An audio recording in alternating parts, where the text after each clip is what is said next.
Spooky season is upon us. Week 8 offered up tricks and treats in the NFL. Time to overreact. We start in the NFC. We start with Sunday Night Football. This season is a horror film for Green Bay and Aaron Rodgers. And unlike Jamie Lee Curtis, I don't see them surviving this. The Vikings have a 3-game lead and the Packers have 0 answers on offense. They were simply outclassed by Buffalo. When the Niners want to be good, they can be quite scary. Shanahan unlocked Christian McCaffrey's cheat code and yet again dismantled Sean McVay and the Rams, getting the huge home win in LA. Yes, it was a home game for the Niners. For McVay and Stafford, this season has been nothing short of a horror flick. But it's not the Niners who are in first place in the West. No, that belongs to Geno Smith and the Seahawks. This season has been nothing but a treat for Seattle fans. As for the Giants, their luck finally ran dry. I think this team is going to end up being a trick when it's all said and done. Speaking of that, the Cardinals are most definitely a trick. The hot seat is on fire for Cliff in the desert. On the other hand, the Vikes are proving to be quite the treat. They just keep winning the close ones, and unlike the Giants, I trust the talent on this roster and their 6-1 start. Every Halloween you can count on someone coming back from the dead, and this year it might be the Washington Commanders. Yeah, I said it. Once 1-4, this team is now firmly in the wild card race after Taylor Heineke literally saved their season in dramatic fashion.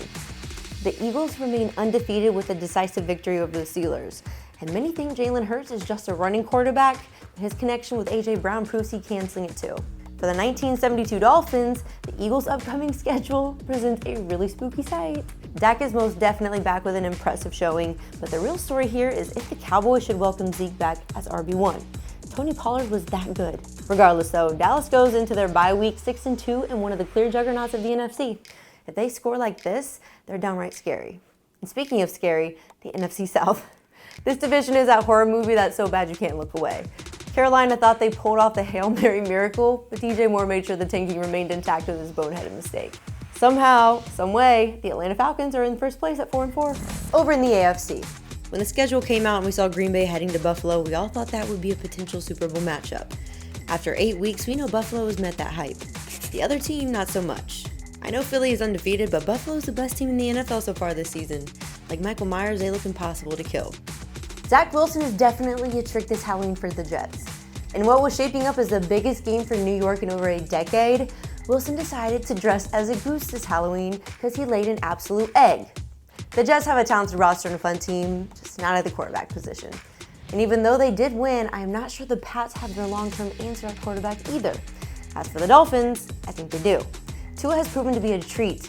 He is now 5-0 in games he started and finished this season. Miami is officially dressed up as a dark horse contender this Halloween.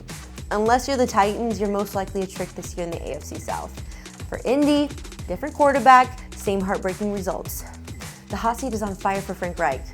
As for the AFC West, Broncos games are a horror movie I refuse to watch the rest of the season. The worst.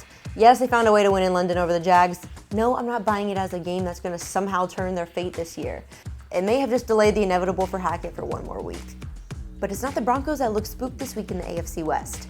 That was the Vegas Raiders. They got blanked by a mediocre Saints team on the road and now hold the mantle as the most disappointing team in the NFL this season. Scary stuff indeed.